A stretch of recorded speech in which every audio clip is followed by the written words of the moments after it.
Good morning बच्चों। आज हम स्टार्ट करेंगे अपना 4th class science chapter number 5 more about insects. इसके अंदर हमने फर्स्ट वीडियो कवर की है पहले। उसमें हमने पढ़ा था कि जो इंसेक्ट हैं वो उनकी वैरायटी क्या है और क्या उनका बॉडी स्ट्रक्चर होता है, जिसमें हमने ये देखा कि उनमें जैसे बॉडी स्ट्रक्चर जो होता है उसमें 3 पार्ट होते हैं। एक हमने बोला था हेड, दूसरा थोरैक्स और तीसरा एब्डोमेन। ठीक है, तो उनके बारे में हमने पढ़ा था। आज हम इसमें पॉइंट्स और कवर करेंगे आगे। तो चलिए स्टार्ट करते हैं अपनी वीडियो। सबसे पहले देखो यहाँ पे आपका गिवन है एक पॉइंट ये नॉलेज के लिए। तो इसमें ये दे रखा है insects do not have a nose, they breathe through small opening called spiracles in the exoskeleton. देखो बेटा, इन्होंने बोला है जो इंसेक्ट्स होते हैं उनमें नोज प्रेजेंट नहीं होता है। ठीक है, तो वो फिर क्या करते हैं, वो जो सांस लेते हैं, जो ब्रीदिंग करते हैं, वो करते हैं एक छोटी सी ओपनिंग होती है जिसको हम बोलते हैं स्पाइरकल्स। ये प्रेजेंट होता है आपका एक्सोस्केलेटन के अंदर। एक्सोस्केलेटन क्या था? बॉडी की बाहरी कवरिंग, एक हार्ड कवरिंग होती है जो प्रोटेक्शन करती है, उसको एक्सोस्केलेटन बोलते हैं। तो हमने यहाँ से बोला कि एक्सोस्केलेटन के अंदर एक ओपनिंग होती है स्मॉल, जिसको हम स्पाइरकल्स बोलते हैं, और इसी स्पाइरकल्स से जो इंसेक्ट होते हैं वो सांस लेते हैं, ब्रीदिंग करते हैं। ठीक है बेटा, चलिए आगे देखते हैं क्या है इसमें। Social insect. सोशल इंसेक्ट में क्या है बेटा? Small insect are some insects are social in their behaviour. Social का मतलब होता है बेटा जैसे जो मिलजुल के काम करते हों, इकट्ठे रहते हों एक साथ कहीं पे। ठीक है, जो मिलजुल कर रहते हों, इकट्ठा काम करते हैं, उनको बोलते हैं सोशल। तो इन्होंने बोला some insects are social in their behaviour. कुछ इंसेक्ट ऐसे होते हैं जो सोशल होते हैं। And do not live alone, और अकेले नहीं रहते कहीं पे भी। For example ants, bees, termites etcetera live together in well organised colony. तो इन्होंने क्या बोला, जैसे चींटियाँ होती हैं, आपने देखा होगा जब भी चींटियाँ चलती हैं तो इकट्ठी मिलेंगी आपको बहुत सारी। तो ये जहाँ पे रहती हैं इनको बोलते हैं हम, जैसे कॉलोनी टाइप बना के वो रहती हैं एक ही जगह पे। क्यों रहती हैं? ऐसे ही मधुमक्खियाँ होती हैं, एक छत्ते के अंदर बहुत सारी रहती हैं इकट्ठी। क्या कारण होता है, क्यों इकट्ठी रहती हैं, वो एक बार हम और देखते हैं क्या है। The purpose of living together in colonies is to get protection from enemies. इकट्ठा रहने का क्या मतलब है कि हम क्या बोलते हैं, इकट्ठा रहने से उनको ये फ़ायदा हो जाता है कि अगर मान लिया कोई दूसरी कोई प्रजाति उनके ऊपर अटैक करे तो ये अपनी प्रोटेक्शन साथ मिलके कर सकते हैं। And also they share food and work. साथ में खाना, जो भी ये अपना खाना इकट्ठा जब ये रहती हैं तो जो खाना आपस में ये बांट कर खा सकते हैं। तो कोई जो चींटी है या मधुमक्खी है वो भूखी भी नहीं रहेगी इसकी वजह से। तो वो आपस में खाना भी बांट लेते हैं और आपस में काम भी बांट लेते हैं। ठीक है, तो इसीलिए ये इकट्ठा होकर जो रहते हैं उसमें बहुत से फ़ायदे हैं।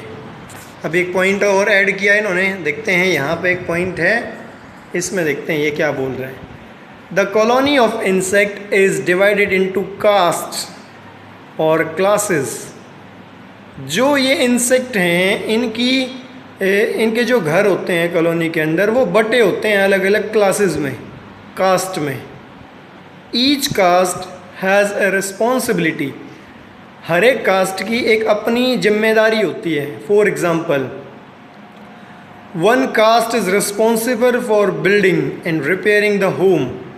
एक जो कास्ट है, एक जो वैरायटी है इनकी, वो क्या करती है, उनके घर बनाती है, रिपेयर करती है, यानी कि खाती का जो काम होता है वो बड़ा काम एक प्रजाति करती है, एक कास्ट करती है, ठीक है। While the other is responsible for feeding and taking care of the young, और बाकियों की जो जिम्मेदारी होती है वो क्या करते हैं, वो जो उनके बच्चे हैं उनको खाना खिलाने का, खाना लेके आने का काम वो करती हैं। Most colonies are headed by an adult female called queen, और ज़्यादातर कॉलोनियों में क्या होता है, एक हेड होता है जिसको, एक फीमेल हेड होती है जिसको हम क्या बोलते हैं, क्वीन, ठीक है। उस क्वीन का जो घर होता है वो सबसे ऊंचा, जैसे ये यहाँ पे दिखा रखा है आपको, ठीक है। तो और बाकी आपके अलग अलग रहती हैं। तो ज़्यादातर चींटियाँ होती हैं वो क्वीन की प्रोटेक्शन के लिए भी होती हैं और उसकी हेल्प करने के लिए भी प्रेजेंट होती हैं, ठीक है। तो यहाँ से हमें पता चला कि ये जो इंसेक्ट हैं ये भी आपके जैसे समाज में लोग रहते हैं उसी तरीके से इंसेक्ट्स भी रहते हैं। इन्होंने भी अपने काम बांट रखे हैं और ये भी एक दूसरे की हेल्प करते हैं। चलिए बेटा नेक्स्ट देखते हैं। नेक्स्ट है आपका life cycle of A butterfly. Butterfly यानी कि जो तितली होती है उसकी लाइफ साइकिल कैसी है, कैसे वो जन्म लेती है, उसका जो एक लाइफ स्पैन होता है वो किस किस वे में, कैसी कैसी स्टेजेस से वो गुजरता है, वो हम इसमें चेक करेंगे बेटा, ठीक है। तो चलिए देखते हैं क्या है इसमें। The series of changes through which an organism passes during its life is called its life cycle. तो बेटा एक क्वेश्चन यहाँ से आ गया कि लाइफ साइकिल किसको बोलते हैं, तो हम क्या बोलेंगे, the series of changes through which an organism passes during its life, जो भी पूरी ज़िंदगी लगातार जो जो उनके अंदर बदलाव आते जाते हैं उसको लाइफ साइकिल बोलते हैं, ठीक है। जैसे हमारे अंदर क्या है, पहले बच्चे होंगे, बच्चे से फिर वो बड़ा होगा, जवान यंग एज में आ जाएगा, फिर वो धीरे धीरे बुढ़ापे की तरफ जाएगा, फिर वो मर जाएगा। तो ये अलग अलग स्टेजेस हैं जिस तरीके से हम खुद को डिफाइन करते हैं। ऐसे ही आपकी बटरफ्लाई की जो लाइफ की साइकिल होती हैं वो भी देखते हैं इसमें क्या क्या होती हैं, ठीक है। ए butterfly has 4 stages in its life cycle. जो बटरफ्लाई होती हैं उसकी 4 स्टेज होती हैं लाइफ की, 4 स्टेज बेटा। सबसे पहला है आगे, an adult butterfly lay eggs. जो जवान जो तितली होती है वो क्या करती है, अंडे देती है, ठीक है। फिर क्या होगा, the eggs hatch and larvae comes out, they are known as caterpillar. अंडे जो, जैसे जो अडल्ट बटरफ्लाई है उसने क्या, अंडे दिए, अब अंडों की ग्रोथ होगी और अंडे में से जो निकलेंगे उनको हम बोलते हैं लार्वा। एक है उसको लार्वा बोलेंगे, ज़्यादा हैं तो लार्वे बोल देते हैं उनको, ठीक है। तो वो लार्वा निकलता है जिसको हम क्या बोलते हैं, कैटरपिलर, ठीक है। They eat leaves and grow in size. जो कैटरपिलर होता है वो पत्तियां खाता है, जिस भी पेड़ के ऊपर वो प्रेजेंट होते हैं वो पत्तियों को खाना शुरू करता है, अपने जो भोजन होता है उसका वो यही होता है।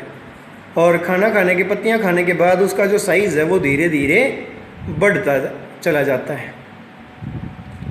फिर हमने बोला, the caterpillar spin a cocoon around themselves and are now called pupae या प्यूपा, ठीक है। तो क्या बोला, जो कैटरपिलर है अब वो क्या करता है, अपना खाना खाता रहता है और उसके मुंह से एक लार निकलती है बेटा, और वो लार फिर उसकी बॉडी पे जमना शुरू हो जाती है और वो खुद को कवर कर लेता है पूरी तरह से। जब वो खुद को कवर कर लेता है तो उस स्टेज पे हम उसको बोलते हैं प्यूपा। जब कैटरपिलर अपने चारों तरफ एक कवरिंग कर लेता है, कोकून बोलते हैं बेटा उस कवरिंग को, ठीक है। तो उस टाइम पे जो स्टेज है उसको हम क्या बोलते हैं, प्यूपा। आगे बोला, after some time butterflies comes out of the pupa. They grow and becomes adult. अब प्यूपा के अंदर जो वो खाना बहुत खा के जब वो प्यूपा के बन जाता है, अपनी कवरिंग करता है, तो उस खाने को धीरे धीरे वो डाइजेस्ट करता है और वो उसकी ग्रोथ हो जाती है अंदर। जब उसकी ग्रोथ हो जाती है तो उसमें से एक छोटी तितली बाहर निकलती है और वो फिर बाहर आके धीरे धीरे अपना उसका जो साइज़ है वो बढ़ जाता है और वो जवान हो जाती है। इस तरीके से एक बटरफ्लाई की लाइफ साइकिल होती है। ठीक है, जैसे बेटा ये डायग्राम दिखा रखा है, तो डायग्राम में देखते हैं। सबसे पहले यहाँ पे देखो नंबर 1, यहाँ पे है अडल्ट बटरफ्लाई। ये जो जवान तितली है ये क्या करेगी, ये अंडे देती है। ये मान लिया पेड़ पौधों पे तो रहती है, तो इसकी जो दूसरी स्टेज है वो है ये वाली, ये अंडे देगी। देखो पत्ते के ऊपर ये दिखा रखा है, ये छोटे छोटे से अंडे दिखा रखे हैं यहाँ पे। तो यहाँ पे इन्होंने बोला कि बटरफ्लाई ने बहुत सारे अंडे दिए हैं यहाँ पे। फिर क्या होगा, इन अंडों की ग्रोथ होगी बेटा धीरे धीरे, और इन अंडों में से क्या निकलेगा, लार्वा, थर्ड स्टेज।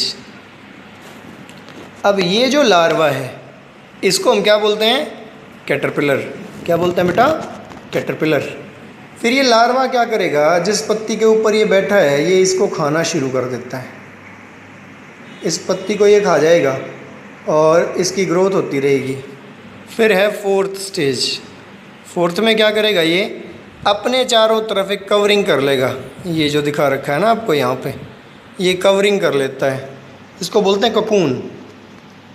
और कवरिंग होने के बाद ये जो स्टेज आती है इसको हम बोलते हैं प्यूपा। इस स्टेज को क्या बोला जाता है बेटा, प्यूपा। देखो ये लिखा हुआ है यहाँ पे, प्यूपा। फिर इस प्यूपा के अंदर कवरिंग है जो इसकी सेफ्टी करती है, और इसके बाद इस प्यूपा की ओपनिंग होती है, और ओपन होने के बाद इसमें से फिर से एक आपकी बटरफ्लाई निकलती है और वो फिर जवान हो जाती है धीरे धीरे। तो इस तरीके से एक लाइफ साइकिल होती है आपकी बटरफ्लाई की। ठीक है, तो इस वीडियो में बेटा इतना ही करते हैं कवर। नेक्स्ट जो आएगी वीडियो उसमें हम करेंगे फिर, जैसे यूज़फुल इंसेक्ट है और फिर एक आएगा हार्मफुल इंसेक्ट। नुकसान कौन से इंसेक्ट करते हैं और हमारे लिए फ़ायदेमंद कौन से होते हैं, वो हम नेक्स्ट वीडियो में कवर करेंगे बेटा। तो ठीक है, मिलते हैं नेक्स्ट वीडियो में, तब तक आप एंजॉय करें। Thanks for watching my video. Thank you बेटा।